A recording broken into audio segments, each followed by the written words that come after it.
அன்பார்ந்த இணையவழி நண்பர்களே, இன்று நாம் தை மாத கிரக நிலைகளை பார்ப்போம். ராசி பலன்கள் எவ்வாறு இருக்கிறது, தை மாதத்தில் ஒவ்வொரு ராசிக்கும் தை மாதத்தில் என்னென்ன பலன்கள் நடக்கும் என்பதை பற்றி பார்ப்போம். மேசராசி பொறுத்தவரை, மேசராசிக்கு ராசிநாதனான செவ்வாய் உச்சம் பெறுவதனாலே நன்மைகள் கிடைக்கும். ஆகையினாலே இந்த மாதம் முழுவதும் தொட்ட காரியம் துலங்கும், பல்வேறு விதமான முயற்சிகள் கைகூடும், எல்லா வகையிலும் நன்மை கிடைக்கும். அடுத்து ரிஷபராசி. ரிஷபராசியை பொறுத்தவரை ராசிநாதனான சுக்கிரன்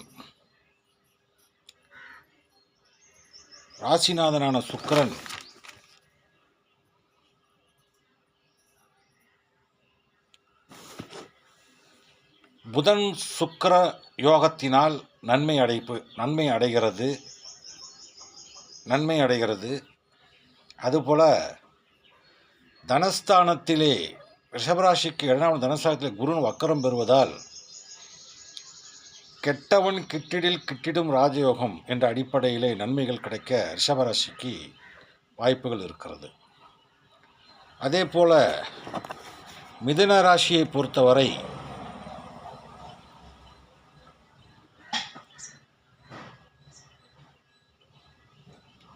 அஷ்டமத்தை பொறுத்தவரை மிதுன ராசியை பொறுத்தவரை ஜென்ம குரு வக்கரம் பெற்று இருக்கிறார். ஆகையினாலே ஜென்ம குரு வக்கரம் பெற்று இருக்கின்ற காரணத்தினாலே அஷ்டமத்திலே செவ்வாய் உச்சம் பெறுவதும் நன்மை தராது. ஆகவே மிதுன ராசியை பொறுத்தவரை அஷ்டமத்தில் செவ்வாய் உச்சம் பெறுவதும் ஜென்மத்தில் குரு வக்கரம் பெறுவதும் ஒரு வகையில் பலகீனத்தை கொடுக்கிறது. ஆகையினாலே ஆரோக்கியத்தில் கவனமாக இருக்க வேண்டிய நேரம் இது மிதுன ராசிக்கு. கடகராசியை பொறுத்தவரை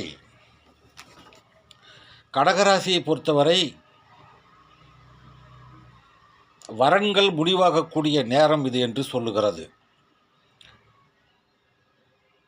விரய குரு, அதாவது கடகராசியை பொறுத்தவரை 12ஆம் இடத்திலே குரு விரய குருவாக வருவதனால், அதுவும் வக்கர குரு விரயஸ்தானத்தில் இருப்பதினால் பல்வேறு விதமான விரய செலவுகள், அதுவும் விரயங்கள் ஏற்பட வாய்ப்புகள் இருக்கிறது. அதை விரய செலவுகளை விரய சுப செலவுகளாக மாற்றிக்கொண்டால் நன்மை பயக்கும். எப்படி என்றால், கல்யாண செலவுகள், மங்கள காரியங்கள் செய்வது, கோயிலுக்கு போவது போன்ற விரய செலவுகளை ஏற்படுத்தி கொண்டால் நன்மை கிடைக்கும். அதே போல சிம்ம ராசியை பொறுத்தவரை ஜென்ம கேது, எப்பொழுதுமே கேது ஒருத்தருடைய ஜென்மத்திலே இருந்தால் அந்த கேதுவானவர் ஆன்மீக நாட்டத்தை ஏற்படுத்துவார். அந்த அடிப்படையிலே சிம்ம ராசிக்கு ஜென்மத்திலே கேது இருப்பது ஆன்மீக நாட்டத்தை ஏற்படுத்தி விடும். அதே போல 6ஆம் இடத்திலே 4 கிரக சேர்க்கை இருக்கிறது. ஆகையினாலே பல விரயங்கள் ஏற்பட வாய்ப்புகள் இருக்கிறது. அதாவது கிரகங்கள் மறைந்து இருக்கின்றன. வலிமையான கிரகங்கள் 6ஆம் இடத்தில் மறைந்து போகிற போது சில விஷயங்கள், அலைச்சல்கள், விரயங்கள், முயற்சிகள் பலிதமில்லாமல் போவது போன்ற இடர்பாடுகள் ஏற்படுவதற்கு வாய்ப்புகள் இருக்கிறது. அதே போல் கன்னியை பொறுத்தவரை, கன்னி ராசி பொறுத்தவரை ராசிநாதான புதன் பூர்வ புண்ணிய ஸ்தானத்திலே சுக்கிரனோடு இணைந்து சஞ்சரிக்கிறார். அதனாலே புதன் சுக்கிர யோகம் ஏற்படுகிறது. ஆகவே கன்னி ராசியை பொறுத்தவரை தனஸ்தானத்திலே தனக்காரகனான சுக்கிரன் பூர்வ புண்ணிய ஸ்தானத்தின் 5ஆம் இடத்திலே புதனும் சுக்கிரனும் இணைந்து இருப்பதன் காரணமாக பல நன்மைகள் கிடைப்பதற்கு வாய்ப்புகள் இருக்கிறது. இந்த மாதம் காரியங்களில் வெற்றி, வியாபாரத்தில் வெற்றி, எடுத்த காரியத்தில் வெற்றி பெற்று மனமகிழ்ச்சியோடு பல பொருள்களை வாங்குவதற்கு, மகிழ்ச்சியாக சில வாழ்க்கைக்கு தேவையான பொருட்களை வாங்கக்கூடிய வாய்ப்புகள் இருக்கிறது.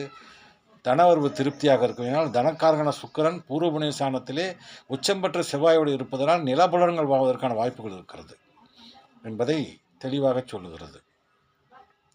அடுத்து துளாராசியை பார்ப்போம்.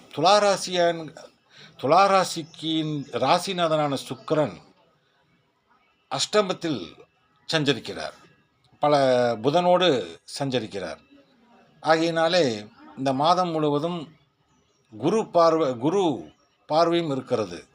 குரு பார்வையும் துலா ராசியின் மீது பதிகிறது. குரு பார்க்க கோடி நன்மை என்று சொல்வார்கள்.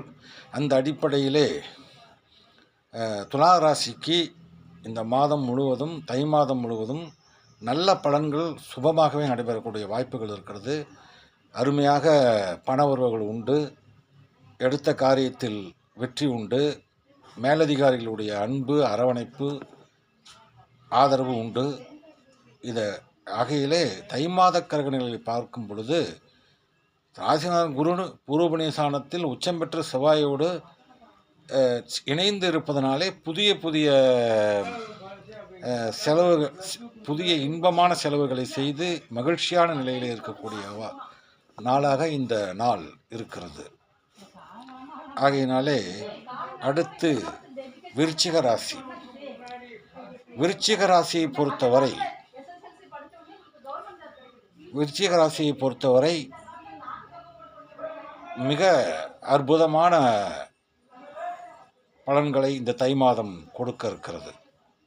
எப்படி என்று சொன்னால், விருச்சிக ராசியின் ராசிநாதனான செவ்வாய் மூன்றாம் இடத்திலே, அதாவது தனக்காரகனான இரண்டாம் இடத்திலே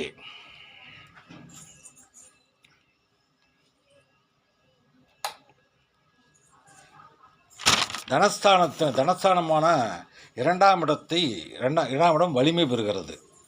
ஏனென்றால் தனஸ்தானத்தை குரு பார்க்கிறார். அப்படி குரு பார்க்கிற பொழுது அந்த இடம் வலிமை பெறுகிறது. ஆகையினாலே விருச்சிக ராசிக்கு இந்த மாதம் சிறப்பான மாதமாகவே இருக்கப் போகிறது. செய்யும் வியாபாரத்தில் வெற்றி, கொடுக்கல் வாங்கல்களில் வெற்றி, ஏதேனும் பாக்கிகள் இருந்தால் உடனடியாக வசூலாகும், கொடுத்த கடன்கள் திரும்ப வரும், எல்லா வகையிலும் குடும்பத்தில் அமைதி, பிள்ளைகளினால் நன்மை, உடன்பிறப்புகளோடு சுமூகமான உறவு ஆகிய என்று சொல்லக்கூடிய வகையிலே தை மாதத்தை பொறுத்தவரை விருச்சிக ராசிக்கு மிகச்சிறந்த நன்மைகள் கிடைக்க இருக்கின்றது. அடுத்து பார்த்தீங்கன்னா தனுசு ராசி. தனுசு ராசியை